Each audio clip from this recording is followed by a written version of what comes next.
Hey legends, welcome back to the I only play rFactor, but because AMS2 just came out, I have to review it corner. Now a lot of you would be a lot more familiar with this channel due to the recent Wolfson Lords of Mayhem content, but little do you know that prior to that, I was almost exclusively putting out videos with simulators. Now, if you aren't a sim guy, I hope you hang around and pick up a few new things, but if you are here for the Automobilista experience, well, hang around as we do a deep dive into the content and see what's going on.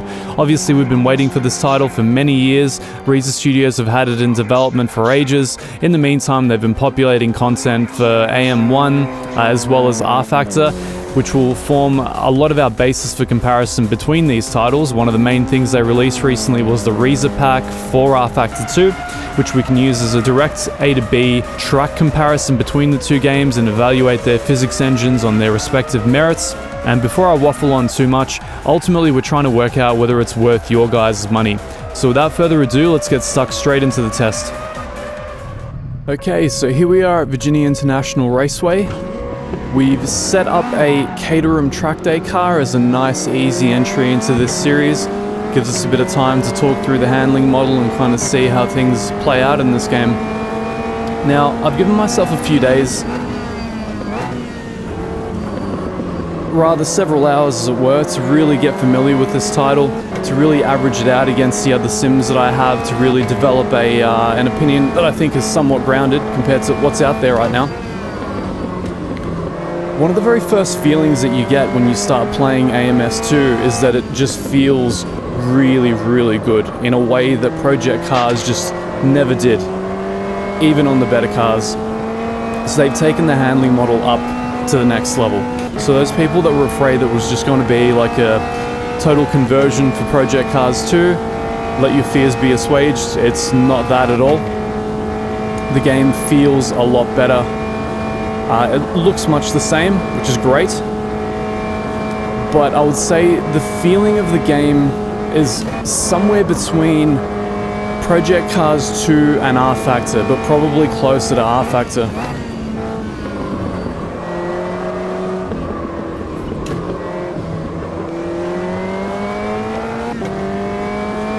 Now, one of the first things that you get a feel for, and one of the major drawbacks to Project Cars, was the force feedback. They had various flavors of force feedback, all of which were mediocre in their own special way. AMS2, on the other hand, I've just moved the gain setting to match it to my wheel, and it pretty much feels, I mean, it's almost perfect. It's my... AI is a bit ambitious. But yeah, it just feels amazing. You get enough surface detail. The self-aligning torque feels correct. The things that the steering wheel wants to do feel commensurate with real life. It doesn't feel quite as detailed to me as rFactor. I'm not sure whether that's because rFactor kind of cans in a few extra physics effects to let you know what's going on.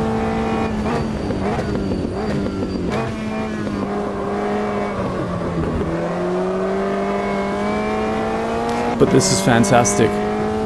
Now, allowing the honeymoon period from the game to kind of wear off for me so I can look at it a little bit more objectively, one thing I can say is that there are remnants of Project Cars 2's handling in this driving model, unfortunately.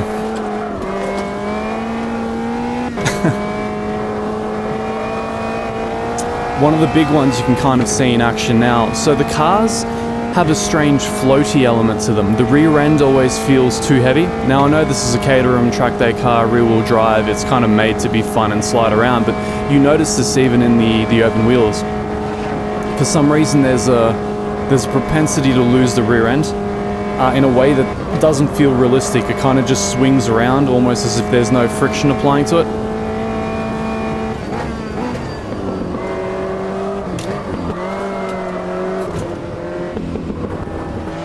It's very fun during slides. It requires a lot of your input, that's for sure. So I guess one thing that's carried over from Project Cars. But yes, if I were to criticize the handling model for anything, it would be for that strange, almost frictionless back-end sensation that you tend to get on a fairly regular basis. Now, one thing you might be noticing here is that I set up a weather change for us. We've gone from light cloud cover to medium cloud over the course of 2 laps. One of the best features of this engine is obviously the dynamic weather time systems that it's got embedded. It looks absolutely stellar. You can see the cloud shadows forming on patches of the track.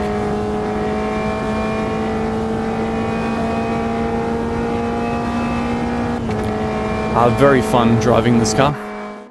And one of the reasons I chose this track is because they recently released the Reaser Pack for rFactor 2, which gives us a great basis for a one-to-one comparison with what I believe is the de facto king for realism and consumer sims. So this gives us a really good platform to kind of compare side by side, given the exact same track model from the exact same company, the 2 different physics models of the games.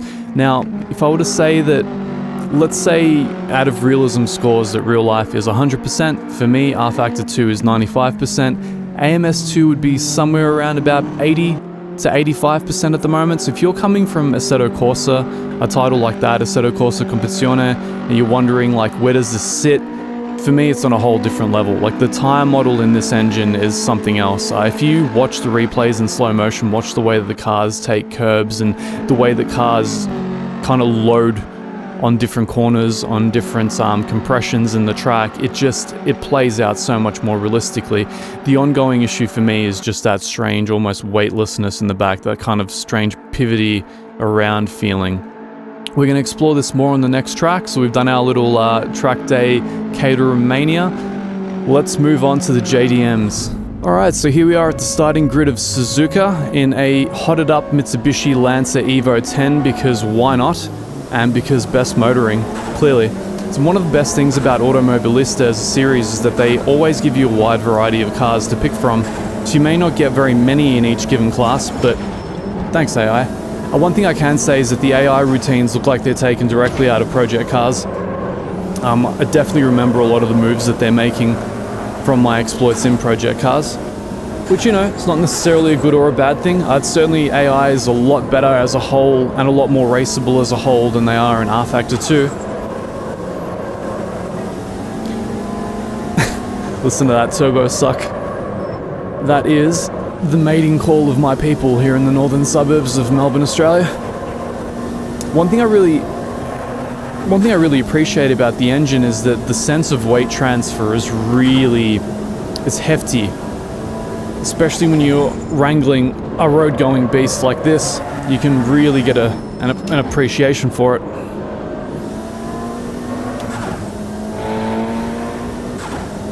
It's an interesting one because Suzuka, to my knowledge, is a GP circuit, but so many of the best motoring videos just took road cars around it. So one of the bugs that you experience is that even though some cars are listed as having sequential dog boxes, the game occasionally forgets this and makes you actually use the clutch. I'm not really sure what the deal with that is, but it's something we have to contend with. Now, that thing I was complaining about, the sense of like carryover from the back, that sense of kind of weight and just pendulum swing around is still present in this car. It's present in the driving model as a whole. I don't think it's a car by car basis. I think it's something fundamental to the actual physics engine, so I hope it's something that they sort out in time.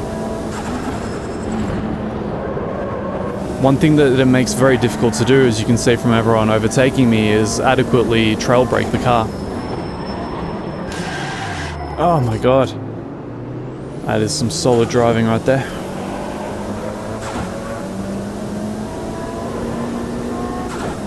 One thing I've got to say is changing classes and tracks so frequently to come to grips with all the facets of this game makes it very difficult to actually really lock down one or the other. I've been racing open wheeler F1s prior to this, and driving a road car immediately after it is quite a different sensation.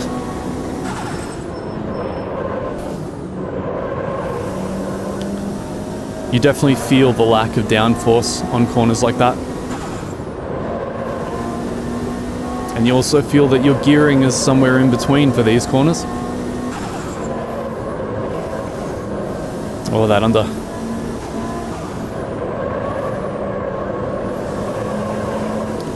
It's interesting watching Dory Dory munch this in real life in an NSX or a GTR or something to that effect. The fact that a bunch of guys were paid to do this in the 90s for a TV show is mind-blowing. Alright, so there's our weather effects kicking in.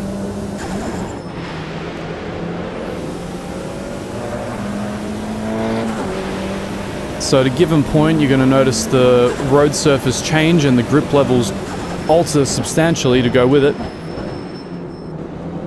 Now let's see if the car lets me shift up this time. Yay! Now because the wipers don't work... Ah, there we go. We have imaginary wipers. Thank you, Reza. Now the AI are freaking out and slowing down, and I don't blame them. Because very strange things happen to our grip now. No, it becomes a slow motion drift race. It's not often that you willingly stay off boost in order to not have torque, but this is one of those times.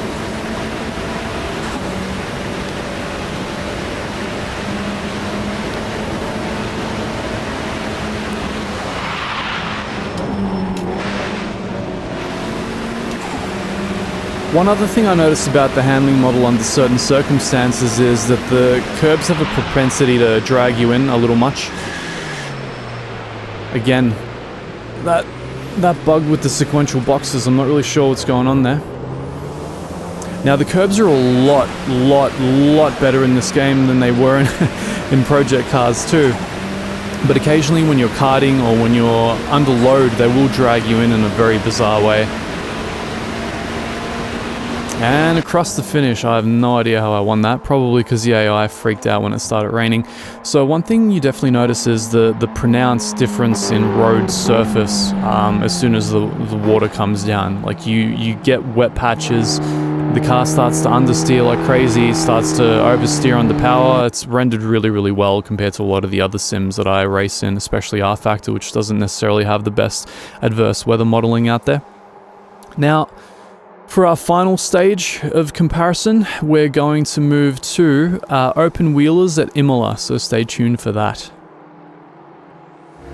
Alright, so here we are at Imola in a late 90s V10 F1 car. The reason I chose this track and car combo was very simple. Both Imola and the car are essentially available in rFactor as well as Automobilista too. So as part of the Reza pack, we've got an Imola in rFactor. They've got a McLaren MP4-13 or /13, which was the 1998, I believe, car with these same Bridgestone Potenza groove tires that they put in to try and slow these beasts down because they were getting absolutely absurd. Now the V10s sound amazing. Even getting out of the pits, it would seem.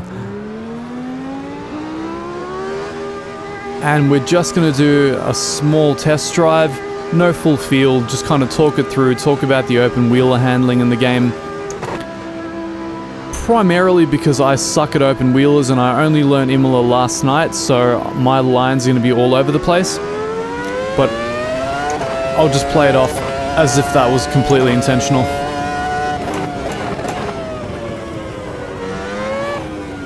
So one of the first things you notice in the tire model in cars like this is that the tires are so different when they're cold. The grip levels are just not there on the first lap or two, which is great. The more unforgiving the better, right? Now, because I do have experience driving this type of car in the rFactor engine, one thing I can say is that currently Automobilista gives you less feedback about what the tires are doing underneath the car. I'm not sure why that is, but it's much easier to lose the car to an uncontrollable slide than it is in rFactor. Now, I'm respectful of the fact that I'm sure in real life these cars are immensely difficult to drive and you have to feather the throttle at the best of times, given that it can spin even in second. But there's something there's something a little vague about driving it in this game.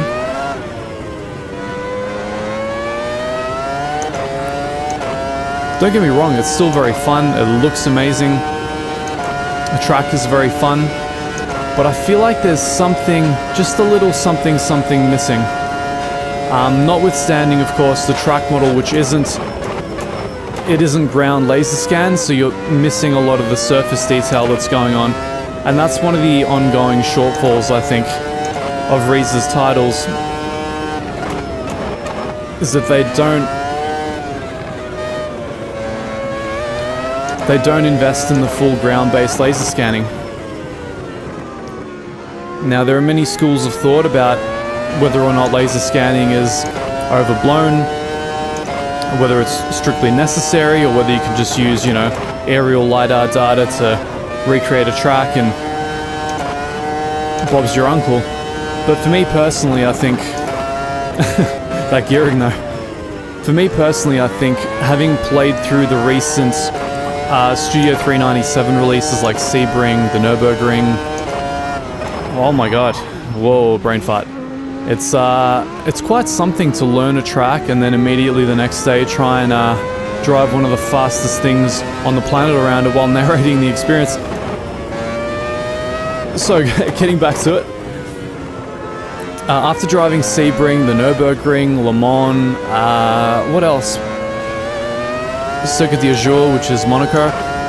After driving the laser scanned, you know, centimeter accurate versions, it's very, very hard to go back to tracks like this. I mean, they're fine, they're fun and everything, but they just don't have that same level of immersion. And people may say, well, for the most part, if you've never driven those tracks in real life, how can you tell the difference? Well, you can tell the difference in the lack of surface detail. There's just very little going on underneath the tires.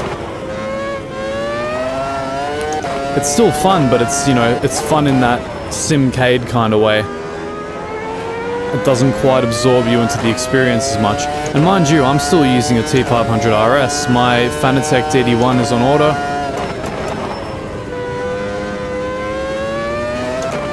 It will be here shortly, which I'll pair with the Heusinkveld sprint pedals and a SimLab P1X, so that hopefully there will be no chassis flex. And I can review force feedback engines in much greater detail. That chicane always catches me out, I just forget that it's there. I think because they may vary it on the various versions, so there's 4 versions of Imola that come with this game. 3 historic ones, 2001, 88 and 70 something, as well as the recent 2018 one. I'm just going to take it easy from here so I can actually let my brain work. These are extremely demanding vehicles, even in Sims. So to try and narrate the experience while driving it around an unfamiliar circuit is quite something. That sound though. But I think that about wraps it all up. I mean, we've covered many of the major classes of car that this game offers. Sans, I suppose, the supercars or the prototype variants, which we may do in the future if you guys so wish. If there's interest in covering that, do let me know below.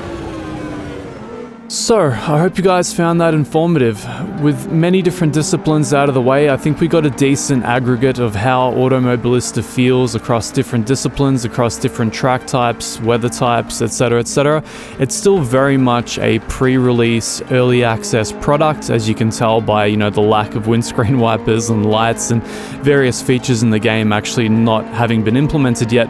But as a whole, what we're primarily trying to get an idea for is the core physics model. What's the end potential of the title? And as far as that goes, in my humble opinion, I think the ceiling is extremely high on this title. The fact that this is the pre-release state, if we compare it to a recent title such as Assetto Corsa Competizione, the release state of that with only a single sampling point source for the tire model, like right underneath, that horrific curb behavior that it had, the floaty handling. I mean, Automobilista is in a phenomenal state considering that it's just hit pre-release now. So I would say let's bide our time. Let's see what they manage to come up with in the future. I think the potential for them to actually equate or potentially at some point surpass the realistic handling model of rFactor 2 is there. I would love to see this finally happen, especially on a modern engine such as the Madness engine, which scales so much higher graphically and in terms of what it can do than the ancient ISI engine. In terms of whether it's worth your money right now, it really depends on where you are. Are you happy with the products that you have as a sim racer? Are you feeling like there's a hole? I mean, do you have some disposable cash and some extra time because, say, hypothetically, you're locked up at home not doing anything? Well, in that case, I'd say splurge the money, give it a shot for yourself and see what you think, because ultimately it is at a discount while it's in pre-release, and the full release will end up being a fair bit more expensive. So with that said, I definitely think this is a promising title. I hope it's one of the top contenders for, you know, the sim racing king down the track. And as time develops, we'll keep an eye on it. Let me know what you guys think down below. Until next time, see you guys.